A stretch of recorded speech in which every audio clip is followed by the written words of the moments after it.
Hello students, now we are going to solve the problem related to the aggregate demand and the aggregate supply.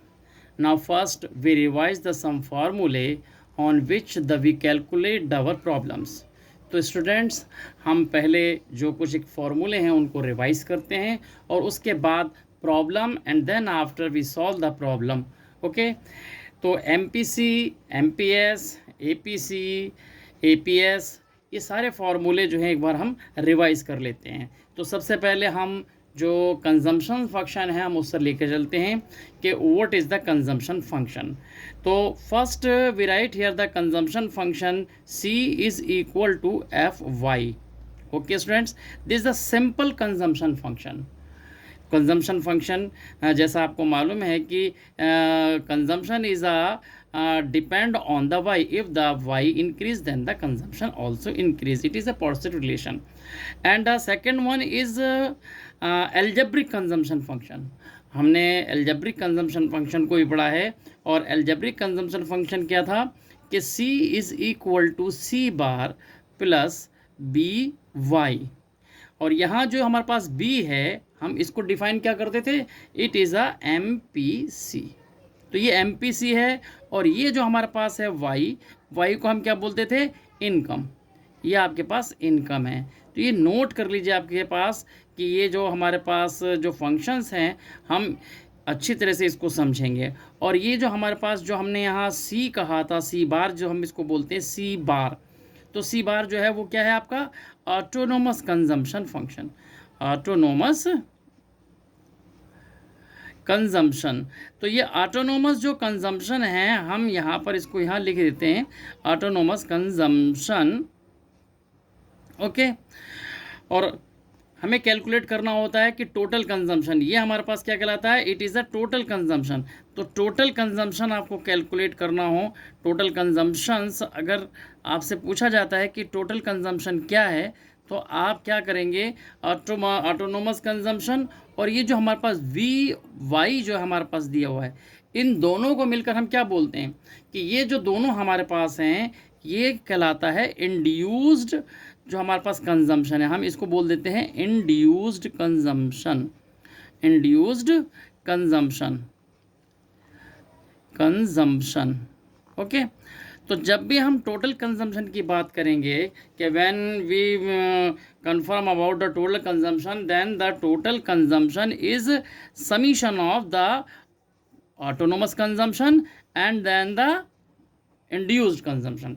तो total consumption, autonomous consumption और induced consumption का जो summation होता है और इसी को हम बोल देते हैं एल्जेब्रिक कंजम्पशन फंक्शन. तो जब भी एल्जेब्रिक कंजम्पशन फंक्शन की बात की जाती है तो एल्जेब्रिक जो कंजम्पशन फंक्शन है वो हमारे पास क्या है, जब हम एल्जेब्रिक कंजम्पशन फंक्शन की बात करते हैं तो ये हमारे पास किस किस का सम होता है, ऑटोनोमस कंजम्पशन एक ये, और दूसरा जो हमारे पास क्या है इसको हम बोल देते हैं इंड्यूस्ड हमारे पास जो कंजम्पशन है, इन दोनों का समीशन. तो algebraic consumption function, algebraic consumption function क्या होता है, C is equal to C bar plus B Y. ये हमारे पास क्या होगा, एल्जेब्रिक कंजम्पशन फंक्शन. इसके बेस पर ही हम क्या करेंगे, जो प्रॉब्लम्स हैं उन्हें सॉल्व करते हैं. ओके, तो ये सारी चीज़ें हमें अच्छी तरह से पता होना चाहिए कि इसमें क्या क्या चीज़ें होती हैं. तो ऐसे ही हमारे पास जब हमने आपको बताया था कुछ एक फार्मूले कि ए पी सी क्या होता है, तो ए पी सी हमारे पास हमने बताया था कि सी और वाई ये क्या है, टोटल कंजम्पशन और टोटल इनकम. तो एपीसी हमारे पास हमेशा क्या होता है, it is a relation between total consumption and total income. Same as हम दूसरी बात करते हैं जो हमने फॉर्मूला आपको बताया था ए पी एस, और ए पी एस हमारे पास क्या था, वो था एस ओवर वाई. तो यहाँ पर ये एस क्या है, ये टोटल सेविंग है और यहाँ ये वाई जो है वो टोटल इनकम है. तो ए पी एस का मीन क्या हो गया, it is a relation between the total saving and the total income. और जब हम बात करते हैं किसकी, अगर हम यहाँ पर एमपीसी की बात करते हैं, देखिए हमने एमपीसी भी आपको बताया था. MPC, MPC algebraic consumption function में generally denoted by the B. जो स्मॉल बी है हम इसको हमेशा क्या बोलते हैं, एमपीसी बोलते हैं, मार्जिनल प्रोपेंसिटी टू कंज्यूम। तो मार्जिनल प्रोपेंसिटी टू कंज्यूम का मीन आप समझ लीजिए कि ये भी एक रिलेशन है। और ये रिलेशन किसका है, it is a relation between change in consumption and change in income, ये हमारे पास रहता है। तो हमेशा क्या होगा कि जो डेल्टा हम यूज़ करते हैं वो चेंज होता है, कि delta denote the change in consumption, okay, and same as in denominator delta Y means the change in income. और सेम एज ए अगर हम यहाँ पर किसकी बात करते हैं, एम पी एस की बात करते हैं, तो एम पी एस जो हमारे पास रहता है वो क्या रहता है, वो हमारे पास रहेगा डेल्टा एस। यहाँ पर बस क्या है, जब एम पी एस होगा तो ये डेल्टा एस हो जाएगा, और नीचे डेल्टा वाई, सेम डिनोमिनेटर में डेल्टा वाई रहेगा। तो ये हमारे पास जो हम बात करते हैं एम पी एस, ये delta S over delta Y, यानी marginal propensity to save, marginal propensity to save, it is a relation between change in saving and change in income। तो चेंज इन इनकम का और change in saving का, इसका जो relation है वो MPS होता है। ऐसे ही हमारे पास क्या होगा, एमपीसी। एमपीसी क्या है कि ये भी रिलेशन है, ये किसका रिलेशन है, change in consumption and change in income. तो इनकम का और किसका, कंजम्पशन का जो रिलेशन होता है उसे हम क्या बोलते हैं, एमपीसी बोल देते हैं। तो ये जो हमें कुछ फॉर्मूले हैं इनको अच्छी तरह से याद रखना है कि ये हम फॉर्मूले, इन्हीं के बेस पर हम क्वेश्चंस को सॉल्व भी करेंगे। ओके, तो ये आपको पता होना चाहिए। इसी तरह से जब भी बात होती है किसकी, अगर हम बात करते हैं नेशनल इनकम की, अगर हम बात करें तो नेशनल इनकम हमेशा क्या होता है कि जब हम नेशनल इनकम की बात करते हैं तो नेशनल इनकम जनरली हमेशा किससे डिफाइन किया जाता है, वो डिफाइन किया जाता है आपका किससे, वाई से। और वाई जो है वो कंजम्पशन का, और जब हम यहाँ बात करते हैं किसका, इन्वेस्टमेंट का एडिशन होता है। तो ये हमारे पास क्या होगा, ये जब भी हम बात करेंगे कि आप नेशनल इनकम कैलकुलेट कीजिए तो नेशनल इनकम हमारे पास ये जो नेशनल इनकम है इसको हम क्या, ये वाई जो है वो नेशनल इनकम कहलाती है। इस तरह से ये नेशनल इनकम है। और जो हमारे पास ये जो, अगर हम यहाँ देखते हैं किसको, अगर हम इस सी को कहें तो सी हमारे पास क्या होता है, ये कंजम्पशन होता है, कंजम्पशन।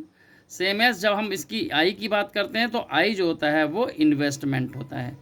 ये क्या है, इन्वेस्टमेंट, ये आपके पास कहलाता है। तो हमें इस जो वाई है, Y is equal to C plus I, इसकी हमें बहुत ज़रूरत पड़ती है। ओके, तो हम इसके बेस पर क्वेश्चंस को सॉल्व करते हैं तो हमारे पास आता है। क्यों, क्योंकि कई बार कहा गया है कि जो हमारे पास कंजम्पशन फंक्शन या सेविंग फंक्शन जो है वो दिया होता है और उसके बेस पर हमसे क्वेश्चंस को सॉल्व कराया जाता है, या तो उसमें कंजम्पशन गिवन होगा या इन्वेस्टमेंट गिवन होगा। अब इनमें से दोनों में से जो भी गिवन होता है उसके बेस पर हम जो अननोन वैल्यूज़ होती हैं हम उसको सॉल्व कर लेते हैं। तो ये वैल्यू कैसे सॉल्व करते हैं ये हमें समझना है। तो how we solve the unknown value with the help of the consumption function which is given. तो ये हमारे पास जो दिया हुआ है उसके बेस पर हम इसको कैसे सॉल्व करते हैं। तो पहले हम एक प्रॉब्लम लिखते हैं, इस प्रॉब्लम के बेस पर जो है आपको क्या करना पड़ेगा, ये जो भी क्वेश्चंस में पूछा गया है हम उसे निकालते हैं।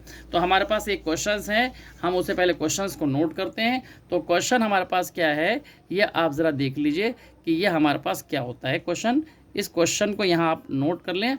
ये जो कॉपी पेन आपके पास जो आपके पास रखा है उसे यूज़ करें और उसको क्वेश्चन को नोट करें।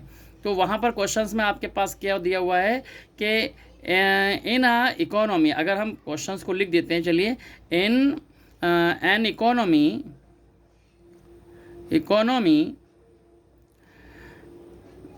The consumption function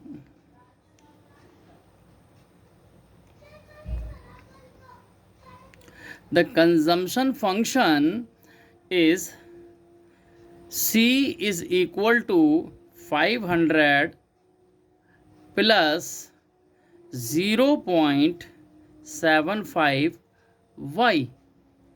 okay. और यहाँ आपको हमने पहले बता ही दिया है कि where the Y is equal to national income and C is equal to consumption.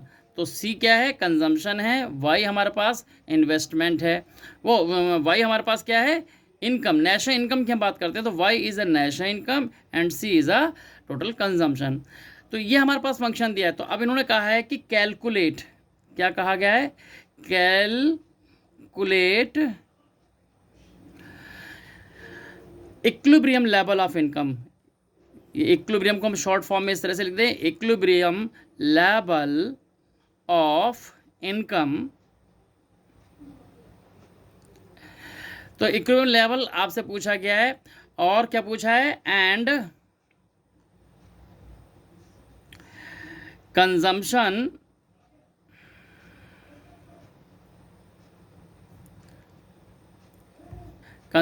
And saving, ये दोनों चीज़ें आपको यहाँ निकालनी है।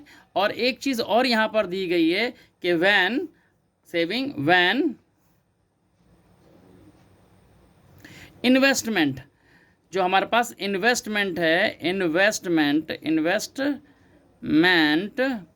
एक्सपेंडिचर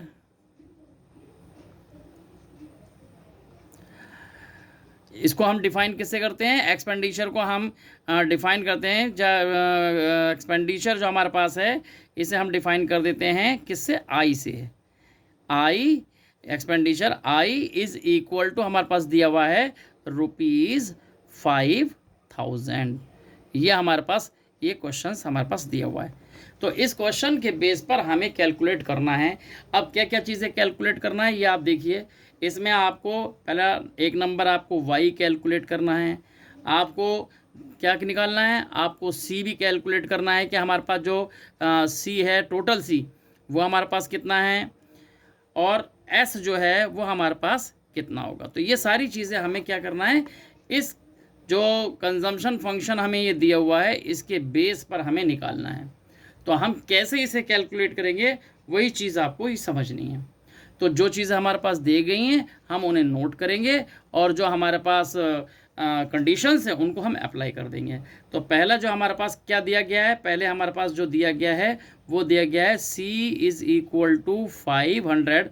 जब हम इसको सॉल्व करेंगे आंसर में तो कैसे करेंगे कि C is equal to 500 plus 0.75 y, ये हमारे पास दिया गया है।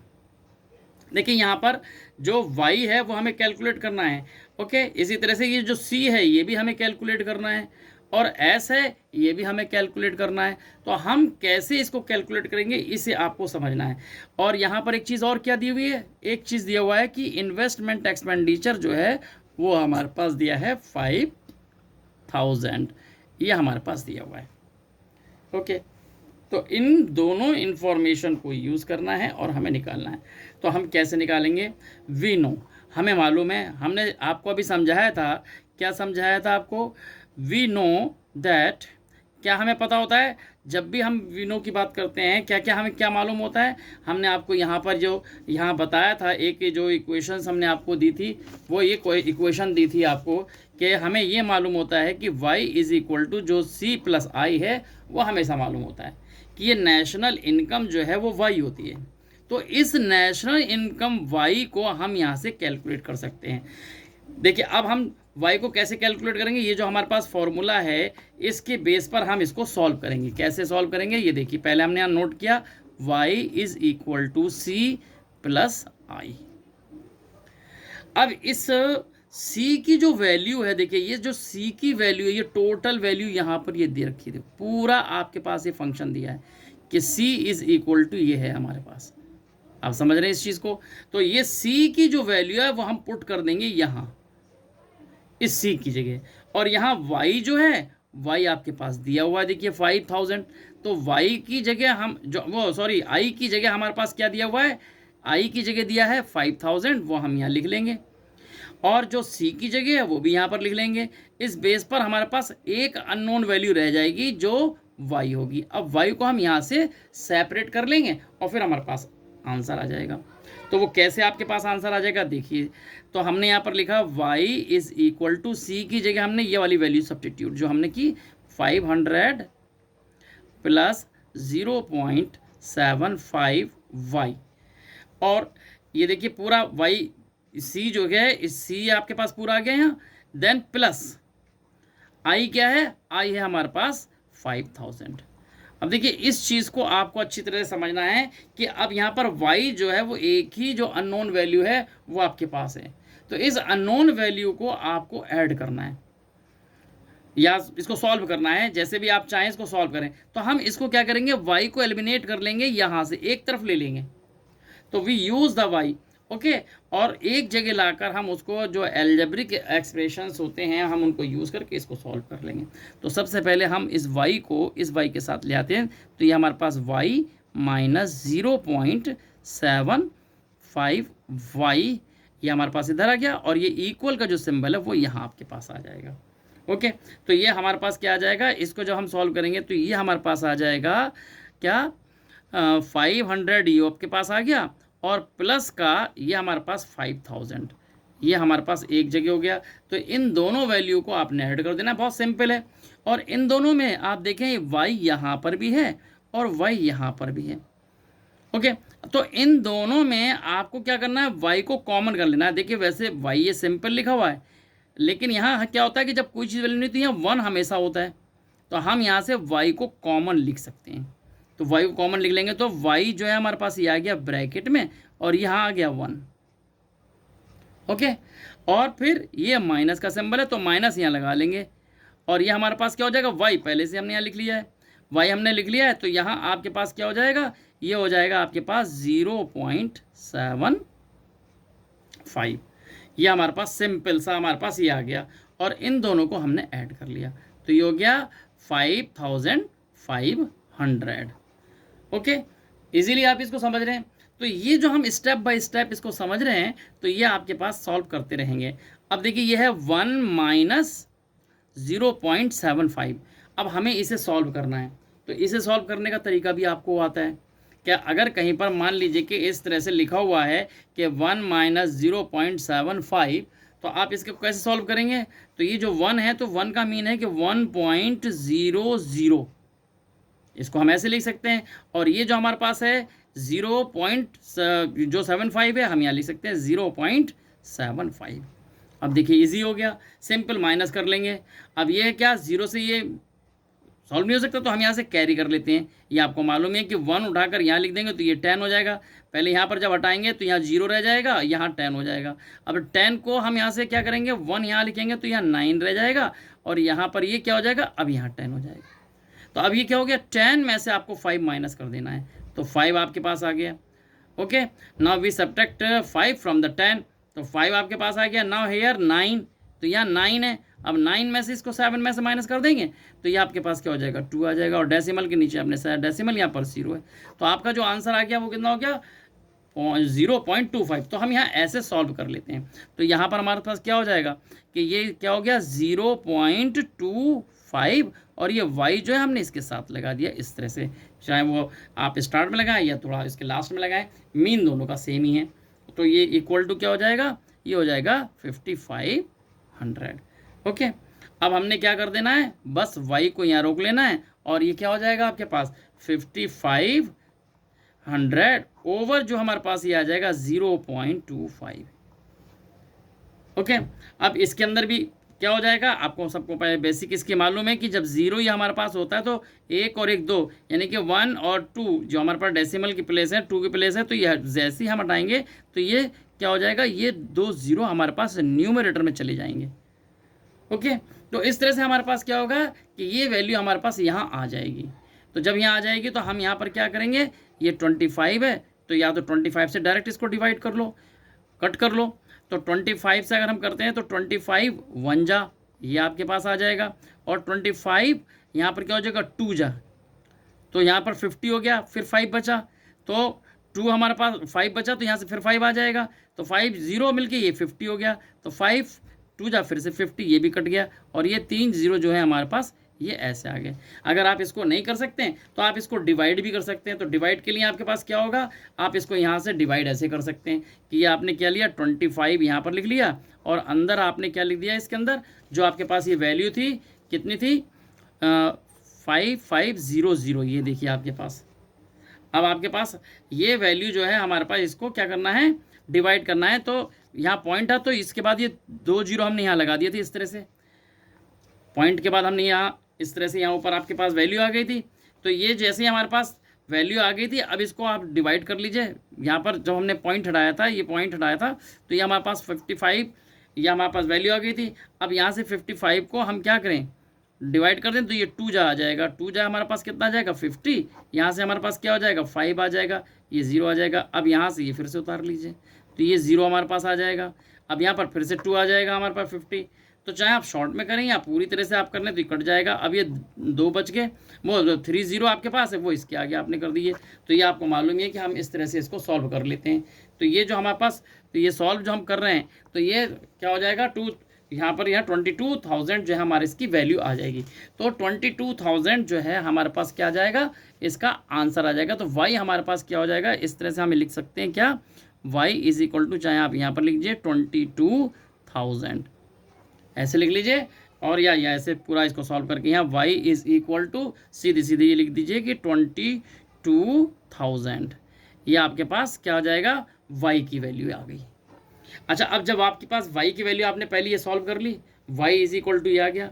अब y इक्वल टू आ गया, तो अब आप क्या कर सकते हैं, इस y की वैल्यू को यहाँ सब्सटीट्यूट कर दिए। कहाँ, यहाँ सब्सटीट्यूट कर दीजिए। ये जो y है, हम अगर हम इस जगह सब्सटीट्यूट कर देंगे तो हमारे पास टोटल c निकल आएगा, ये आपके पास c आ जाएगा। ओके, तो जो c है हमारे पास, हम यहाँ से कैलकुलेट कर सकते हैं। तो ये आपके पास क्या हो जाएगा, सीधे सीधे आपने लिख दिया कि c इज इक्वल टू, जो क्वेश्चन में आपके पास था, ये आपने यहाँ पर लिखा हुआ है कि 500 प्लस 0.75 y लिखा है। अब आपने इसको क्या कर दिया, आपने इसे सीधे सीधे इसको सॉल्व किया।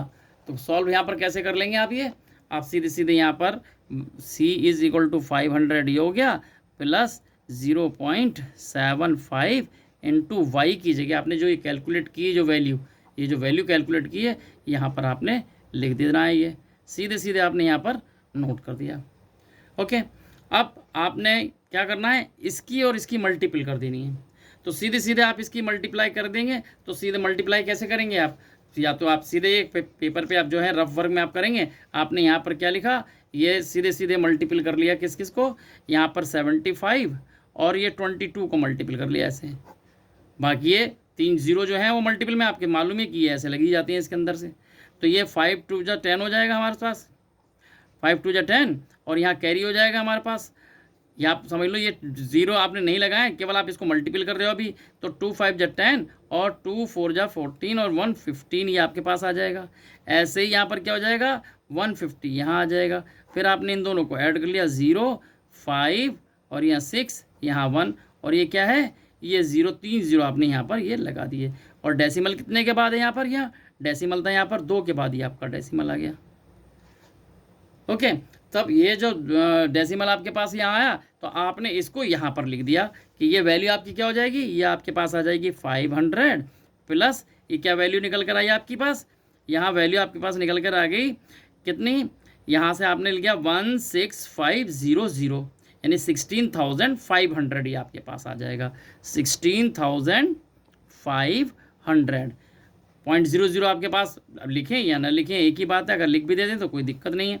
अब इन दोनों को आप ऐड कर लीजिए, तो टोटल हमारे पास वैल्यू क्या बच गई, तो टोटल हमारे पास ये वैल्यू जो है वो आ गई आपके पास 500 और 6,500 ऐड कर देंगे तो ये 17,000 आपके पास सी की वैल्यू आ गई। इजी है। तो ये हमारे पास क्या हो जाता है, इस तरह से हम इसको सॉल्व कर लेते हैं। तो ये सी की वैल्यू आपके पास है। और अगर आपको क्या कैलकुलेट करना हो, मान लीजिए कि अगर उन्होंने सेविंग यानी एस भी निकलवाया है, तो ये एस भी आप निकाल सकते हैं।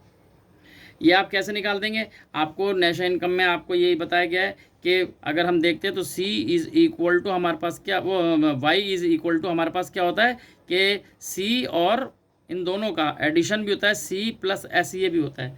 तो चाहे यहाँ से आप कैलकुलेट कर लें, या फिर इक्विलिब्रियम पर एस और आई दोनों इक्वल होते हैं। ऑन इक्विलिब्रियम पर अगर हम देखें तो एस और आई दोनों इक्वल होते हैं। तो एस की वैल्यू हमारे पास क्या है, यहाँ से आप आई की जगह लिख भी सकते हैं, ये होगी। लेकिन अगर आप यहाँ देखते हैं किसकी, सी की, और वाई के बेस पे निकालते हैं, तो सीधे सीधे आप निकाल सकते हैं। वाई की वैल्यू हमारे पास क्या है, वाई है 22,000 इज इक्वल टू सी की वैल्यू हमारे पास कितनी है 17,000, और प्लस ये आपको ऐसे निकालना है। तो यहाँ से भी आप सॉल्व कर लेते हैं इसे कि 22,000 माइनस 17,000 इज इक्वल टू, ये एस बचा।